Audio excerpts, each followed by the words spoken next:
Did something happen with the sound, Kelly? I have to, Okay, we're good to go. I have to mute it, otherwise we get feedback from YouTube. perfect. Thank you. You're good Good to go now. afternoon. Good afternoon, everyone. Kelly, have you had an opportunity to take attendance? Yes. Okay, we'll call the meeting to order. Can I have an approval for the agenda? A motion for the approval of the agenda? I move to approve the agenda. Seconder? I'll second that. All those in favor signify by saying aye. Aye. Aye. Opposed? Motion carried. Any conflict of interest to disclose? Again, is there any conflict of interest to disclose? Any conflict of interest? None? Moving on. Next up on the agenda, Don, you have the presentation of the 2025 initiatives. Thank you, Mr. Chair. So today, what we are looking for from the committee is their support or non-support of the projects that we're proposing to undertake during 2025. They've all been individually costed, and right now they're included in the draft budget that in parallel with this is headed towards the Finance Committee. There are 8 of them, and they total about $40,000. And we're going to speak to each one of those individually today. And you have an information sheet on each one that kind of, well, it hopes to address why we're proposing it, what we're going to do, how we're going to do it, and how we'll know whether or not we've been successful or not.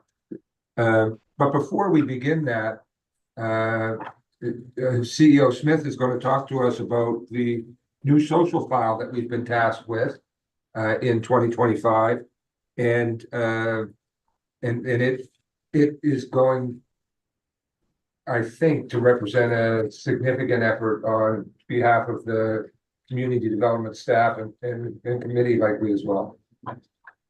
Mr. Chair, thank you, Don. To the members, just wanted to remind everyone of the presentation that I had given back a while ago on the social focus and the social mandate to the committee. And within that, there was, there's 3 main in terms of looking at homelessness, mental health, and poverty reduction. And when we look at those are big lifts, those are big tasks to address. One of the ways that we could potentially look to address that, so in the way it would roll out, and this was also talked about at our summer forum for those that were there with the directors and the alternates. What this really, the way it would roll out is into 2024, we start to get data, we start to look at data collection, we start to look at how we can interact with the provincial departments that are working in this space. So then as we lead into 2025, what we want is to be able to start to make proposals based on that data and working with primarily the Department of Social Development, but with environment and local government, with the Department of Transportation, with finance, with whoever needs to be at the table in order to bring that together. So we need to start to think about how do we want to carry out that work. If we do it consultant by consultant, and we are going to have to, we are putting a request forward in the budget for some professional services fees. We're going to need that, but that can get quite costly as well. So in looking at it from my other hat, I hear our board often, and we're trying to be frugal, and we're trying to do things, as the old adage says, work smarter, not harder. So what I would like to propose to the group today is to the committee is that I would like to set up a CEO working group. And if you think about a working group versus an advisory committee, not to receive advice, but to have a working group actually that would do some work. And if you look at the Oxford definition of it, it says that this is a committee or a group appointed to study and report on a particular question and make recommendations based on its findings. So when I was going through this and Don and I and others were talking about what would we want? So we know that there's housing needs and not just in the city, but all around us. People are migrating in for services, people are migrating, and then there's other people that are migrating out. So that they're not on the radar. People are reporting that, you know, there are people encampments on their own personal private property in some areas. And to what degree that is, I don't know. I have no statistical data on that. We also have on the homeless or on the homelessness, we see it every day, more and more in our communities, and how that's defined even. Is it living rough? Is it couch surfing? Is it people that have been displaced due to a job loss or a family construct breakdown? Maybe it's an addiction and through mental health. Maybe there's issues on that side. So, and then we look at poverty reduction. Is that a living wage? Is that you know, trying to create more jobs in the region? I mean, lots of people believe that the best way to eliminate poverty is give someone a job, but there are all kinds of other factors that come with that in today's world. So I'm proposing a CEO working group. What I'd like is to get some, if this is acceptable to the committee, I would like to get some input on how that would be populated. Would you like to see, you know, the CRSC staff cannot do it all alone. We don't have the resources. And I always go back to Director Simpson's first comment at the first meeting. How do you intend to do all this? And it's a big lift. So when we do that, we're thinking, how do we cast that net widely and how do we bring people into the fold? So we could do that multiple ways. We could have a group, you know, primarily of CAOs, but they're very busy. But we could get those that are keenly interested to help us form these some recommendations. We could have a group that has a mixture of maybe some of the committee members here that might like to be on that, to have input, and some staff, you know, in the RSC. Or maybe we go and we could have NGO representation, or we could have some kind of a hybrid of that moving forward. I guess today we're testing the concept of that. We know that social development has made it very clear with me and environment and local government that they don't want to impede any work that's been done to date. The idea is not to reinvent the wheel. The idea is to put some, you know, kind of a hub and a spoke in the wheel and make it better. And how do we make that, how do we make this work for everyone? Because it's got to work equally in Naquick, Millville as it does in Grand Lake, as it does in Sunbury, York South, or as it does in the capital city. There has to be something there. And we can't forget the other urban areas, you know, in Oromocto, starting to see encroachment there. Certainly we know of issues. So there's data out there. We'll be able to access that data. We may need more data, and we're preparing for that. But how would you like to see this go forward? Because if we put this all on just staff of the CRSC, we're going to need more staff, and that's not necessarily the focus. The focus here is getting resources out to the communities that comprise the CRSC, and how do we make that happen? So how do we work with our partners? How do we work with your staff? How do we work with councils? How do we work with the members of the greater for the greater good in the capital region area? So I'd like any thoughts, feedback, and you know, we don't have to make all decisions today, but it'd be nice to hear some initial feedback if any available. Any comments or questions for John from anyone in the group? Director Fox, Mr. Chair has a comment. Okay. I think that's a great idea. To have that, to broaden it and to have an opportunity for you to be able to gather information, because I think that's a big chunk of this, is having the right information, being able to gather that. I think it's broad. Are you looking at all three areas being undertaken by this working group? Yeah, we'll have to cut it up in pieces, or through you, Mr. Chair, sorry. We'll have to do this in pieces, but there will be pieces of work undertaken in each area. Some of that may just be receiving data that's existing and finding out what we need to do next. Some of that may be, this is one we can concentrate on now. This is the most urgent critical. And how do we partner with those that are advanced in the process? And how do we partner with those that haven't even begun in the process, but yet have issues? Yeah. So, Yeah, because there's a number of organizations that are involved in each of these areas, and so it would be nice to be able to tap into that wealth of information that's already available through those organizations. When you were talking about some of the statistics and numbers, I know that John Howard Street Outreach does a count. So they go out and they do a count on all the folks who are living rough. So that information is available. Yeah, I think it's a great idea, but I think it's gonna take some thinking to be able to get our heads around it, because it's a lot of organizations, and how do you tap the ones that you need to tap, and do they all sit at the table, or do you have somebody who can reach out to those organizations who sits at the table? Yeah. I think, through you, Mr. Chair, just on that, I think you're absolutely right in terms of that. You have to have the people that can reach out to bring it in, because if we make it too big, then it just, we have so many diverse opinions on how we're going to do that. What we have to do is kind of create more of that center and that knowledge, and then bring that forward. And if we're missing things, people will let us know. They usually do. For sure. So, Any other questions for John or comments from the group?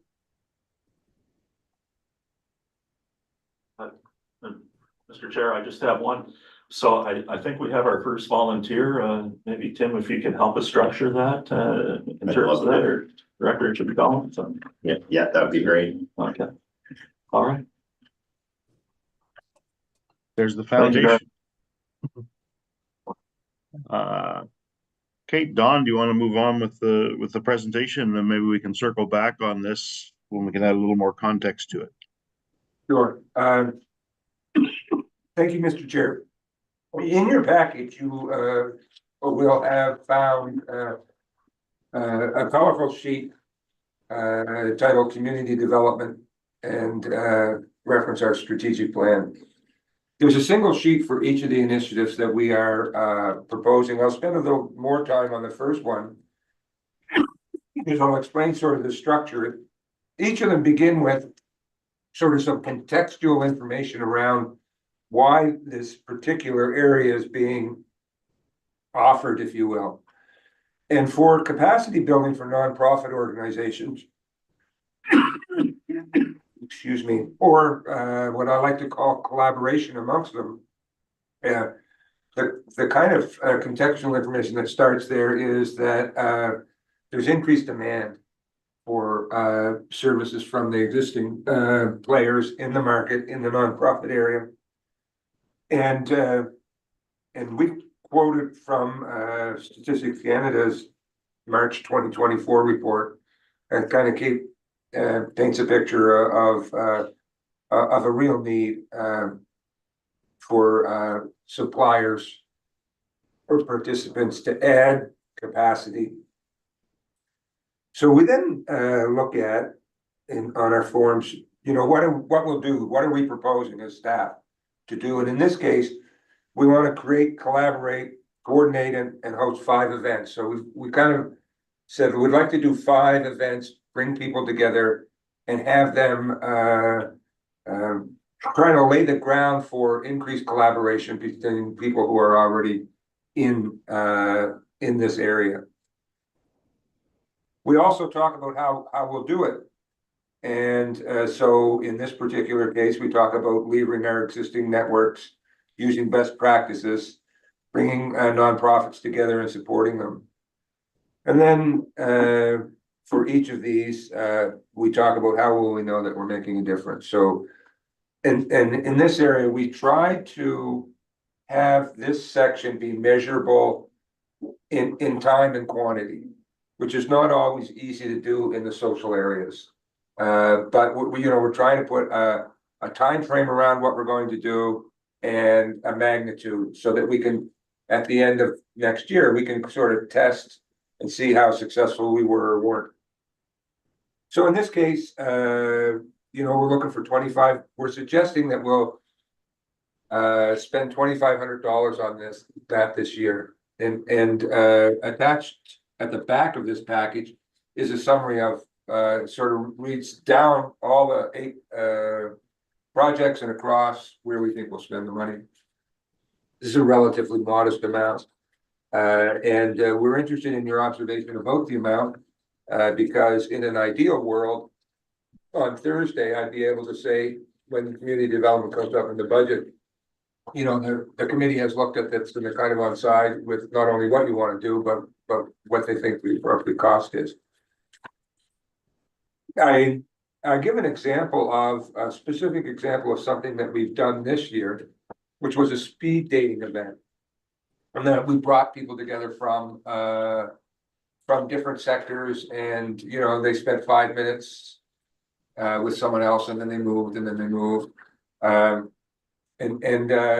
Lise can perhaps tell us some feedback that she got from Greener Village about a large nonprofit, not one that you might think would benefit from this, but what did they tell you? They were pleasantly surprised. They had never been, Alex Boyd was talking and said he'd never been in anything in that format. He found it very interesting and intriguing, and I don't know what the 3 matches were at the end of it, but he said he was able to build 3 matches or 3 networks following that event. And I actually had a survey prepared at the end where everybody filled in information, and I got similar comments. Would like to do this again. This was a different way of doing things. Would have liked longer dates, but it was 2 hours of meetings. It was a lot of meetings. But most of the comments were very favorable, and they'd like to do it again. And it was a new way of networking, nice to get out of the office type thing. But Alex, I was surprised. Yeah, I think some people were a little not sure how I'm going to enjoy this. This is kind of funny. And it went over very well. So our assumption is that there's a demand and that people will benefit from this, but they need to be led to the events. And we think that's a role that we can fulfill and do it relatively modestly. So we'd be interested in your feedback with respect to this item.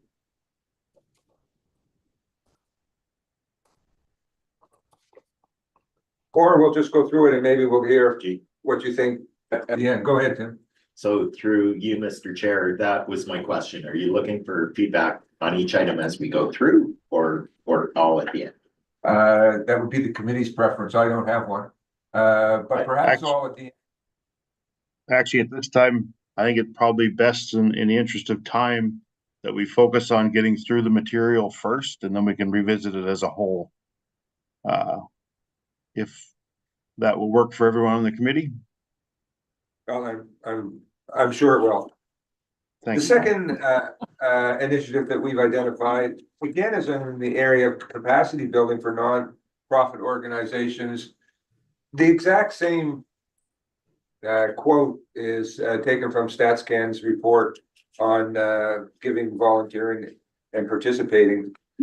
And we know just from our social interactions that good volunteers are hard to find and hard to keep.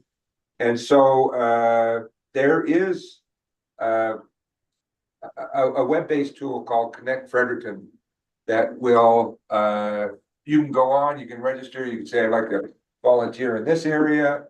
I have an interest in this, that, or the other, and it tries to match with nonprofits who have posted needs in their areas.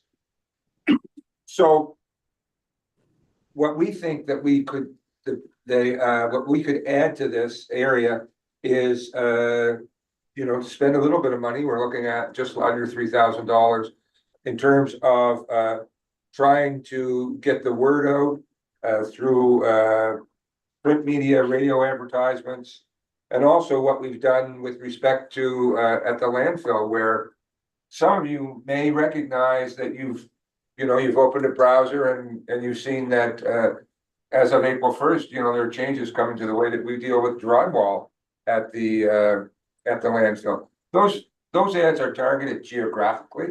So we can target this region, and we can promote, the initiative that way. And we would hope that as a result of that, that at the end of the year, nonprofits would see an increase in supply of volunteers. And selfishly, that they would recognize that it was the capital RSC that was behind that. So that's for $2,700. Again, in the capacity building, and you can see a theme there. What we'd like to do is we would like to have an in-person training opportunity for nonprofits who are interested. We're hoping to cast a kind of wide net and collect up to 50 individuals for training from an organization called the Tamarack Institute, who are looked at as, I think rightly so, as thought leaders with respect to municipalities, local governments, and how they interact in the social areas.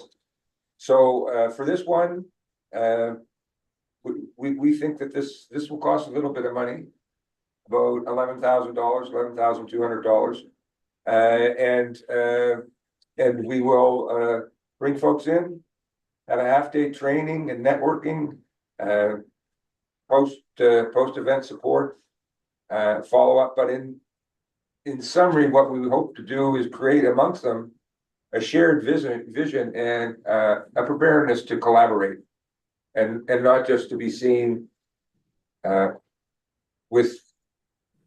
not just to be in their own world, much like we heard about Greener Village being able to sort of broaden its world with a 2-hour investment.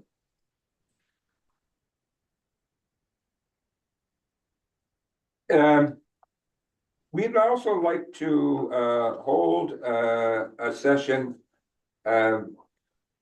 relatively modest cost, $500, but we'd like to try to address social connections. Isolation is a challenge for many people in our world today. It's easy to stay home and have the bulk of your interaction with your phone or your computer. It's a challenge for kids. Particularly, we hear about that. It's also a challenge for seniors whose lives begin to change, friends, and then their spouses start to pass on, and you're left without the social support network that you had. So this is an area where we would like to educate the nonprofits about social connections, the importance of identifying and responding to isolation. There's a researcher at STU that does a lot of work in this area that would be prepared to lead this session for us. And so we see that as sort of a one-time thing. The next area we'd like to look at, this with a cost around $4,500, has to do with people who are living with disabilities. They have perhaps a singular risk of social isolation. They don't see as well, they don't hear as well, they're not mobile, and so their world is by definition smaller, and so so a higher risk there. So we'd like to bring in people who are part of those communities. We've heard the phrase from time to time, nothing about us without us. So we would like to bring in people who actually experience this on a day-to-day basis to help inform us and help inform the nonprofits that participate in this world.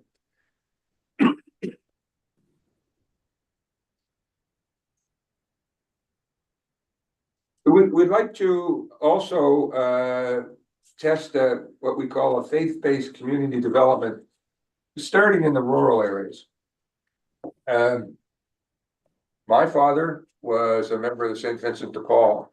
And the Catholics here will know that that's an organization that it's an outreach. It works on behalf of the parish. It gives people money who are experiencing hard times. And when I grew up in the north end of Halifax, most of his work was going to see people, volunteer work, going to see people who couldn't pay for their oil. But the church knows who those people are. And that hasn't, our attendance at churches and our reliance on churches as a society has changed a fair bit. But my assumption, our assumption, I think at my prodding, is that it's less for people who are have a faith base, that they participate, the church knows about them, the church knows in the community who is in need. So we've done a list, which is included in your package of what we'll call the rural churches. I became aware today that we have misaligned some of them in the new boundaries with local government, but we haven't given this to our GIS people yet to map out for us because we don't know that we're actually going to go ahead and do it.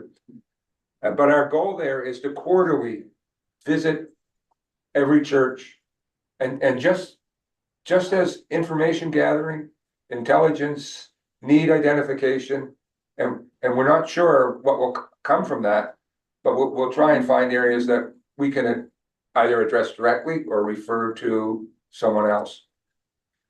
And with it, we're trying to address social isolation, disability, the whole gamut of challenges that individuals might have. Anyway, we think that'll cost around $8,000. And finally, in our group of 8, we'd like to do some work to try and make participants in the nonprofit world somewhat more self-sufficient than they are. Not many of them can hire a specific grant writer, which is an important person in this world, to seek out grants, to write the grants. We would like to put on some grant writing courses so that we can bring in people, and with the help of third-party experts, in this case, LearnSphere, present a best case or best practices in terms of grant writing. And also, what we would do is we would get a subscription to a grant identification service, so that we would have an inventory ourselves that we could make people available and see if we can match needs for them. So we'd like to do a couple of those events, and we're thinking that'd be around $9,200. So all of these 8 initiatives add up to $40,000. And so that's the work that we're trying to undertake. And we may find that it exceeds our capacity.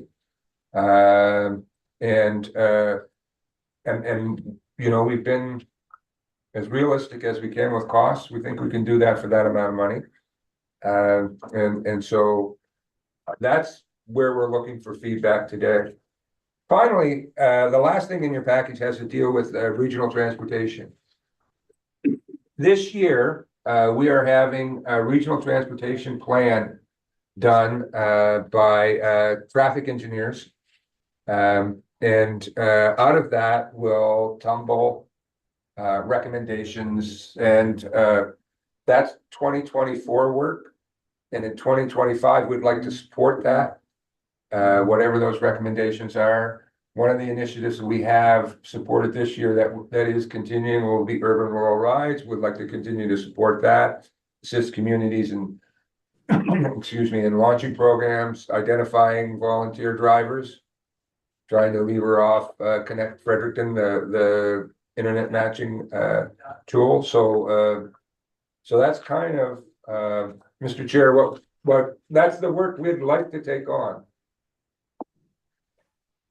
And I think we can respond to any questions the committee might have. you'll find that I'll probably refer most of them to either Lise or Suzanne, because I want to make it clear that primarily it's their work that I've been presenting on their behalf. And I'm very happy with the quality and the comprehensiveness of each initiative that's being presented to you. Thank you very much, Don. In going around the room, are there any questions or concerns on any specific point that anyone would like to bring up or address or look for clarity on?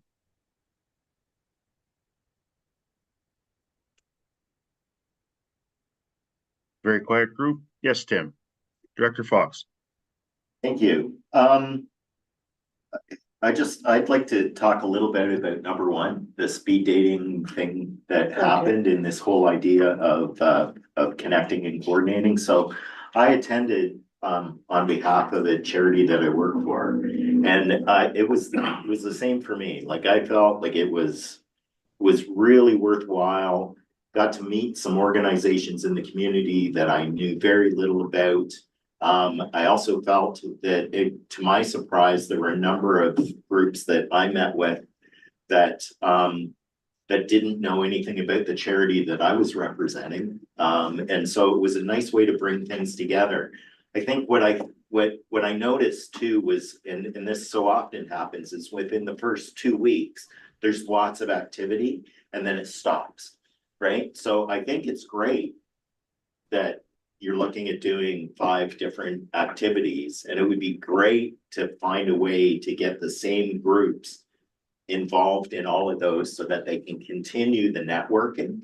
Almost the way the Chamber of Commerce does every month they kind of have their thing and everybody gathers, and it's more informal. I really like the speed dating because it was formal and yet informal. So it was a great way to kind of connect to people, but I think that's really important because there's this, I think when you're in the charity world, you have your head down, you're doing your work and you're doing that work and you're not necessarily looking at what's beside you. And this was a great opportunity to do that. So I wanted to first off congratulate you on a really great event. It was really great, really well done. And also say that I think this is, would you say it was $2,500? I think that's To do 5. yeah, That's what that's we're- $2,500 very well spent, I think. Very, very low cost to achieve a lot. With item number 2, again, honestly, I didn't know Connect Fredericton still existed. So I'm glad, I'm glad to see that we're putting some emphasis on that because I think it's a great resource that could be used. And I notice you talk about examples of media channels to be utilized in social media. Social media is so cheap. Like, the ads on social media are so cheap and they get to so many people. And I think of those who I believe volunteer the most, which are folks sort of my age and in my age group and maybe slightly younger and slightly older, which is unfortunate. It would be great if we could expand that. And I think of Facebook, and it's like everybody's on it and it's so cheap to advertise. So again, I just wanted to put that forward. I did have a question about number 4. I'm just a little confused about what it is. Sounds like a great idea, but I'm just wondering if I could get a little bit more information on that. Sure. Mr. Chair, with your indulgence, I'll ask Suzanne to speak to the Tamarack training. Thank you. Oh, this is the social connector. Oh, social connector. Yeah. Right. It's a way of helping people find their way to resources. Because most of the time people don't know what they don't know. And 211 was built to fill that gap. But they don't know what 211. So social connectors kind of become anointed to be the advocates for 211. It could be the hairdressers, it could be the clerk at the now people who are out in public who just chance upon a conversation with someone that says, I'm having a tough time, my so-and-so needs help getting to they're finding services to help them now that they're turned 65. And I don't even know who to ask, and I'm scared about opening that whole box of queries and going down a bunch of different garden paths. 211 gets you to the navigator. The navigator has a conversation that says, what's the situation you find yourself in? Okay, now based on what I know, I'm gonna point you to a few different organizations. And if you like, I can follow up with you 2 days later and see how you made out. And I can do this in 170 different languages. Thanks to the fact that it's a national network and we can tap into. Yeah. So a lot of power in that tool, totally being underutilized. And the person that we're referencing at Stu has done a lot of research on what's been happening in Australia and England. She's been over there actually giving presentations on the research she's done here in New Brunswick. And it's basically how to activate this 211. Thank you. Yeah. Thank you. Tim, anything else? Just on number 6, I thought it's the faith-based organizations, that's a great opportunity to gather information. And I agree with you, Don, that I think that's an underutilized source that's available to us, very easy. So again, congratulations on that. And number 7, I just thought, again, it's so important. So many organizations don't know how to write grants. I've been on the other end where I've been receiving grant applications, and some of them are just terrible, and you know the organization does great work, but the application is just awful. And so again, I think that kind of professional development is something that charities often can't afford and don't know how to do. And so for us to be able to provide something to offer to them, I think is just fabulous. So great work. I'm supportive of all of this. Thank you. Any other questions or comments from the group? Cheryl. I just want to say thanks to the team for putting this together. I like the direction that it's going. Just one comment I had was around the Connect Fredericton. And my thought is that the name, I guess, kind of limits the reach outside of the Fredericton area. I'm just picturing people in my community, the organizations in my community. I think they would see that and think, oh, this doesn't apply to me. So I don't know if there's a consideration to change the name or how you would promote that to the rural communities that are outside the Fredericton Urban Center. Mr. Chair, if I might, that has occurred to us. We don't have a solution for that at this time. We also are cognizant of the fact that there's perhaps still some brand equity left in Connect Fredericton. Director Fox said he didn't know it was still active, but he didn't know about it. So I think there's a repositioning opportunity there. We have some good marketing people in-house that might be able to help us with that. But I think it's fair comment that people outside of the urban hub sometimes see the word Fredericton as exclusive. And it's not our intention to send that kind of message. On that note, Don, is there, what would some alternatives to that be? Any thought in that?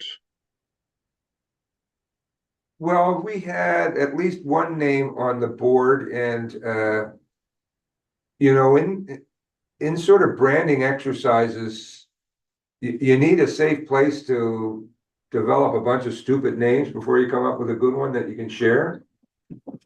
I think we're in the stupid name phase right now. But we are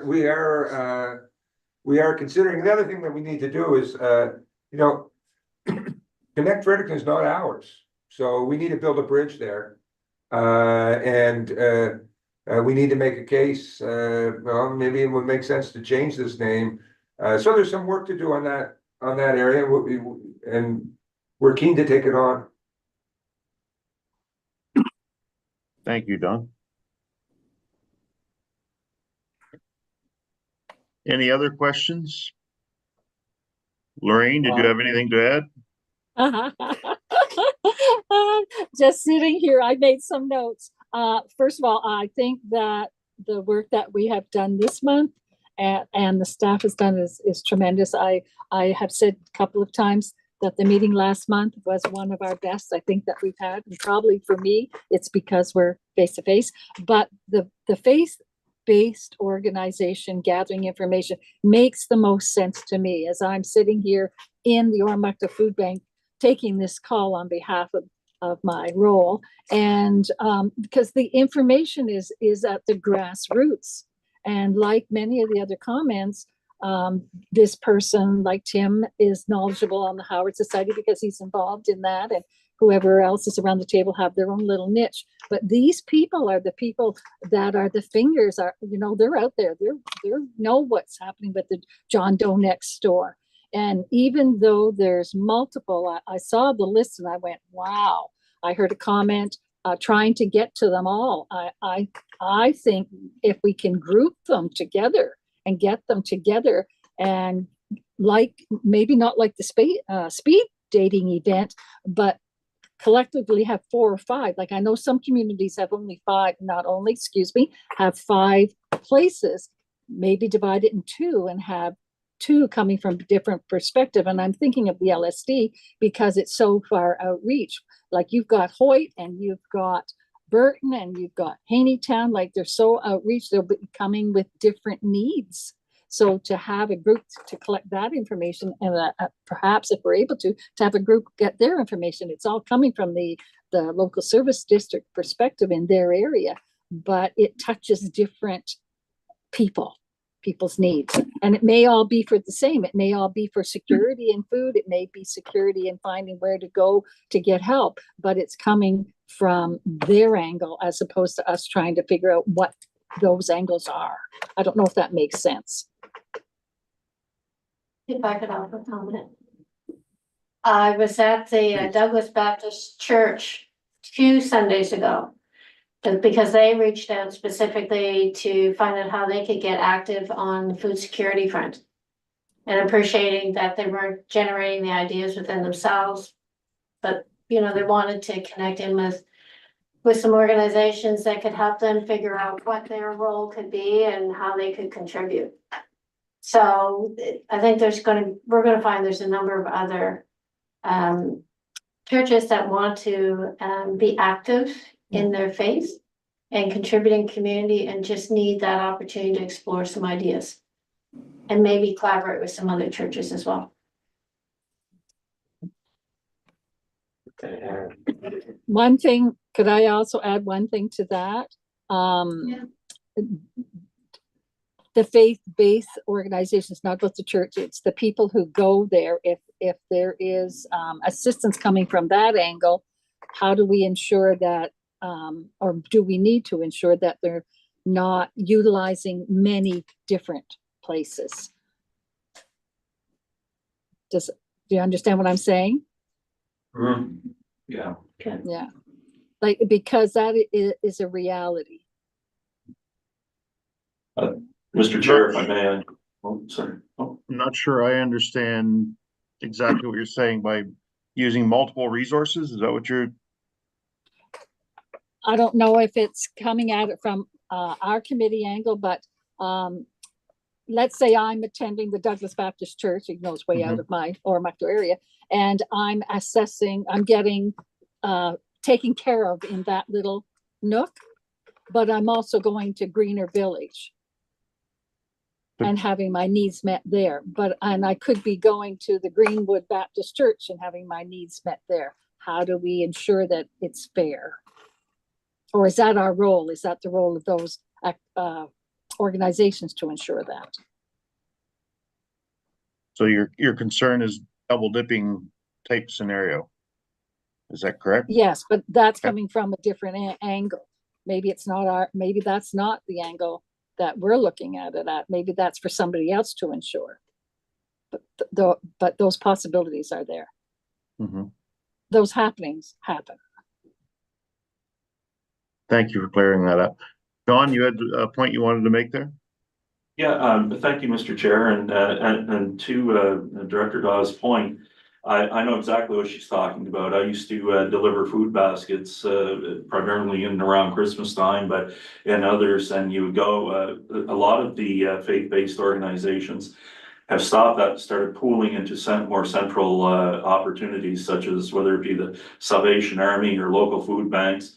I know one of the churches in the Hanwell does a big piece of work with the Oromocto Food Bank and the surrounding food banks, local shelters as well.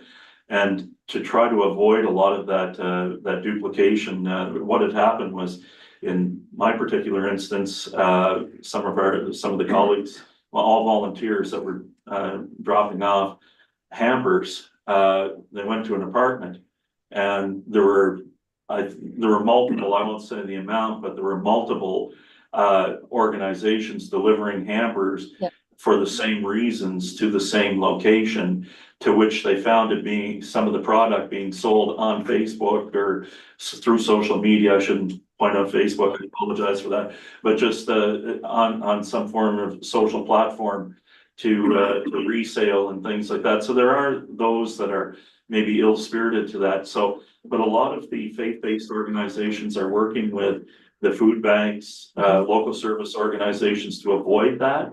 So there is work being done on that behind the scenes. And I think to Director Dawes' points earlier, you know, you see the food bank, the faith-based organizations know who are coming in to ask. And not only that, but it's being reciprocated, because a lot of the churches are working with local food banks and shelters to get that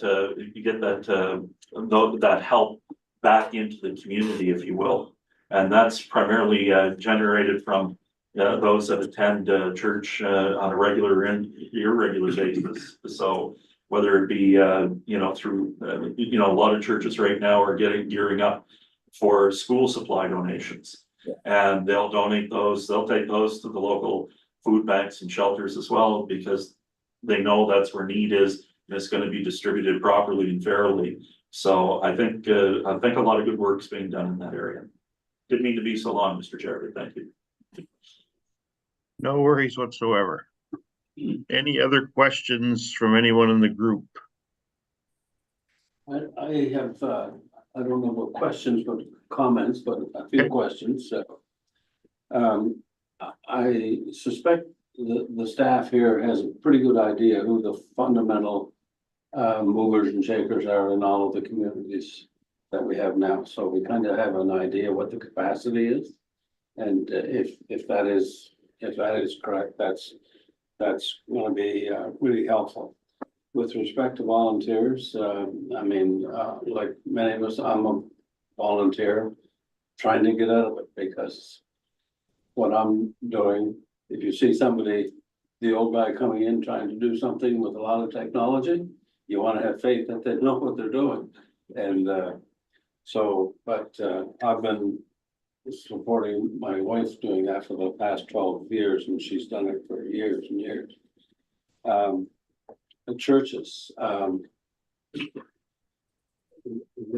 they would be a huge asset to having a source of information in rural communities, especially. At least the one that I'm associated with. I've watched over the last 15 years, the congregations dropped from, you know, 30 to 40 to 20 to 30. Now it's 10. And all the people sitting there have gray hair, grayer than mine. So, and they're tired of doing, and after a while you get to a certain age, you're not as good at certain things as you were a few years back.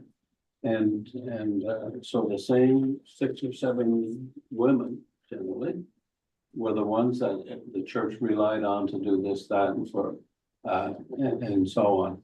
So the United Church in Nagwick is really struggling, and we failed to make an agreement with another church in the pastoral charge to Form One, which happened in Charlotte County as well.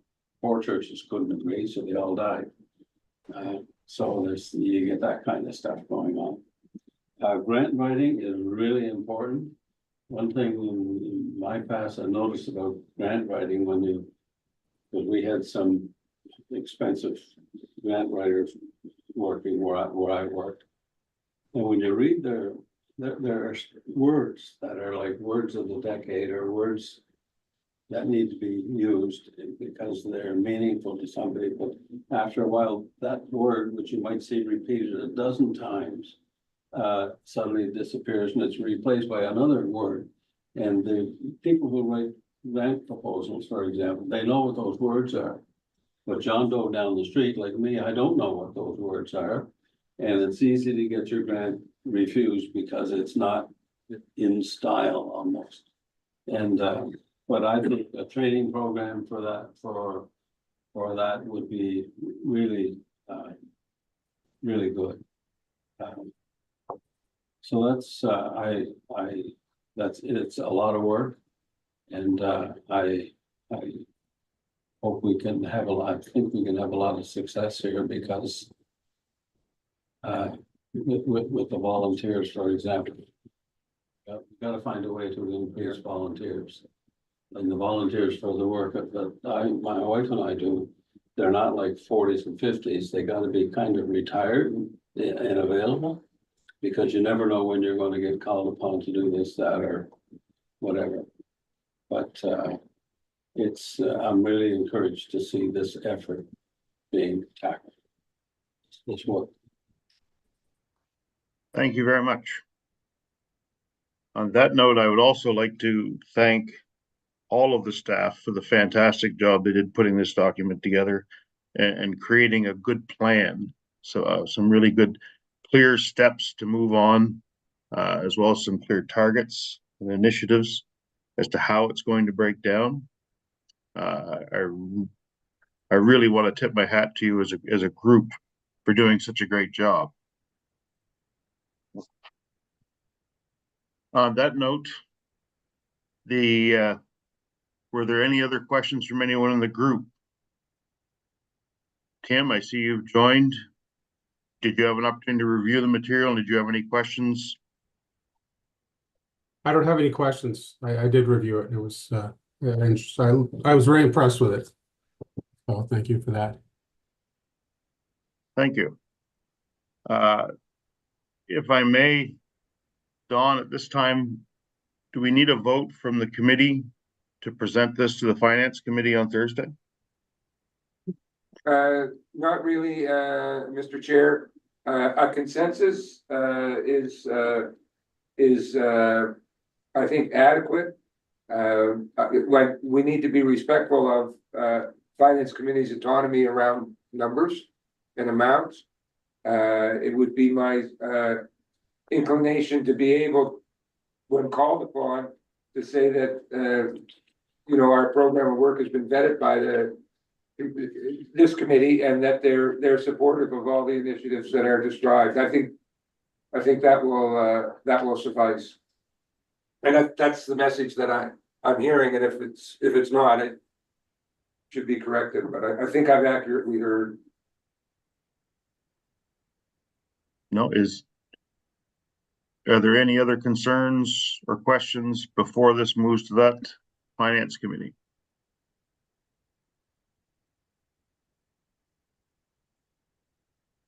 I'd say that speaks for itself.